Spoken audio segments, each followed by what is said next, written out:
म चाहिँ के छ भने अध्यावधि गर्छु। कुरा बुझ्नुहोस्, म कांग्रेस पार्टी छोड्दैन। गरौं सबले अध्यावधि, यहीँभित्र मेहनत गरौं, आफ्नो क्षेत्रमा मेहनत गरौं, जिल्लामा मेहनत गरौं। सब लाग्यो भनेपछि एक किसिमको वातावरण बन्ला, यहीँभित्र बन्ला। त्यसैले चाहिँ के छ भने धेरै कुराहरू छन्, छलफलको विषय धेरै छ। त्यसैले म छलफल गर्ने हो, पार्टीभित्र छलफल गरौं, मिटिङ गरौं, ग्रुप बनाऊ। ग्रुप बनेकै छ, नबनाऊ भने पनि बन्छ। यहाँ कसैले रोकेर यहाँ चाहिँ रोकिनेवाला छैन। क्षेत्रमा आफ्नो झगडा छ, जिल्लामा आफ्नो झगडा छ। यहाँ मिलाउँछौ भने पनि एउटै ग्रुप मिलाउन सकिँदैन। हिजो पनि मिलाउन खोजे, अब मिलेन।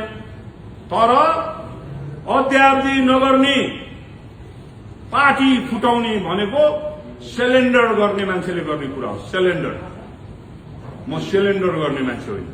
मैले गरेँ एउटा परिस्थितिमा शेरबहादुर देउपालाई अन्याय हो होइन, यस्तो अवस्था पनि थिएन। शेरबहादुर देउपा प्रधानमन्त्री हुनुहुन्थ्यो, उहाँलाई एउटा स्पष्टीकरण पनि नमागेर कारबाही गर्यो भनेर एउटा परिस्थिति थियो, परिवेश थियो। खुम्बाल दाई हुनुहुन्थ्यो, विजय दाई हुनुहुन्थ्यो, चिरञ्जीवी दाई हुनुहुन्थ्यो, 101 नेताहरू थिए र चाहिँ के छ भने गर्या हो। अब त्यो परिस्थिति छैन। त्यसैले पहिले बुद्धि पुर्याउँ। लडाईँ लड्ने हो भने एक ढिक्का भएर आज खोइ शेखर कोइराला, खोइ शेखर कोइरालाका मान्छे कोही यसरी लडाईँ हुन्छ। सबका एउटा नेता छन्, हुँदैन, हुनेवालै छैन। त्यसैले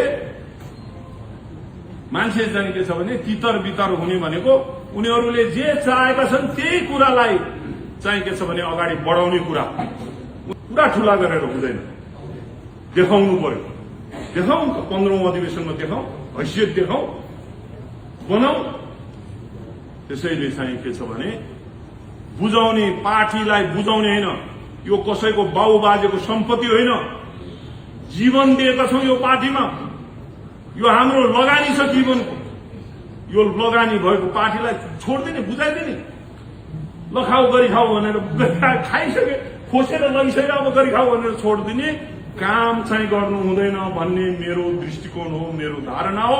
म त्यही बाटोमा हिँड्छु भन्दै तपाईहरू पनि सबै अध्यावधि गरेर चाहिँ के छ भने पार्टीभित्र अधिवेशन आउँदैछ, अधिवेशनको तयारीमा लाग्नुहोस्, लड्न लाग्नुहोस्। जनै चाहिँ के छ भनेपछि लागेर चाहिँ के छ भने अगाडि बढ्नुपर्छ भन्ने कुरा तपाईहरुसँग राख्दै म तपाईहरुबाट बिदा हुन चाहन्छु। धन्यवाद। जय नेपाल।